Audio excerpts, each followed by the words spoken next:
Salut l'ami chimpanzé, aujourd'hui je voulais montrer mon soutien à un autre youtubeur, l'actu animé, qui pose une question très pertinente. Regarde plutôt. En gros, il nous demande ce qui est le plus écolo entre un vegan qui vit à la campagne, se nourrit de son potager et fait son compost, ou un chasseur qui vit en ville, se chauffe à l'électricité, mange 3 avocats du Mexique par semaine, bouffe plein de céréales venant d'Asie et d'Amérique du Sud et mange des produits industriels pleins d'emballages qui polluent nos océans. Et si tu prêtes attention à la fin de son commentaire, tu peux clairement comprendre que pour lui c'est la première option qui est la plus écolo. Voilà, je trouve ça cool quand des gros youtubeurs s'engagent comme ça, alors j'ai voulu t'en faire profiter. J'espère que ça t'aura plu, n'oublie pas de t'abonner et à la prochaine.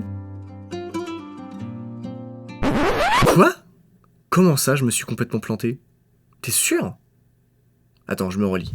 A few moments later. Et mince. Bon, eh bien, puisqu'il semblerait que je me sois trompé, c'est pas grave, on va pouvoir en profiter pour aborder un autre sujet super sympa, le faux dilemme.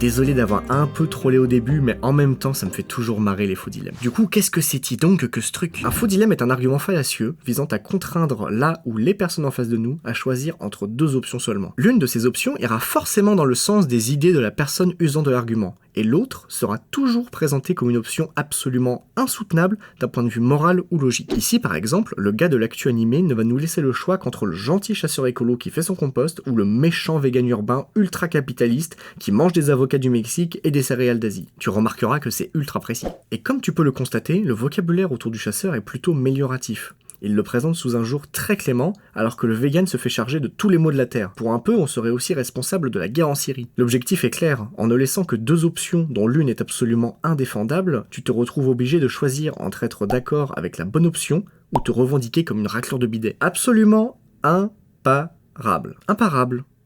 Vraiment. Comme je l'ai montré un peu plus tôt en jouant les candides, et en utilisant moi-même un faux dilemme, il n'y a pas que deux cas de figure possibles. Dans cet exemple, il y en a même des milliers, autant qu'il existe d'individus en fait. Du coup, je suis désolé de te décevoir l'actu, mais des chasseurs comme ceux que je décris au début de ma vidéo, il y en a. Des dentistes, des avocats, des architectes et même des informaticiens qui se font une petite virée à la campagne le week-end pour aller satisfaire leurs besoins de violence avant de retourner dans leur ville, se chauffer à l'électricité, acheter des trucs emballés, des avocats du Mexique et même des avocats du Mexique emballés. Et perso, quand je me fais un retour à la nature comme l'invoque notre informaticien, je vais plutôt me promener, camper ou prendre des photos. Je ne me sens pas particulièrement obligé de tirer sur des animaux, des TGV ou encore des cyclistes. Tandis que d'un autre côté, il existe des véganes, pas beaucoup je te le concède, qui vivent de leur jardin, sont zéro déchet, font leur compost, ont des toilettes sèches, etc. Et entre ces deux extrêmes, il existe un florilège de personnes ayant divers degrés d'implication écologique. Par exemple, de mon côté, je me fournis à plus de 90% en Biocop. L'immense majorité de la nourriture que je mange est locale, bio et saisonnale. Je ne mange pas d'avocat du Mexique pour des raisons écologiques, j'ai drastiquement réduit mes déchets, je fais mon compost,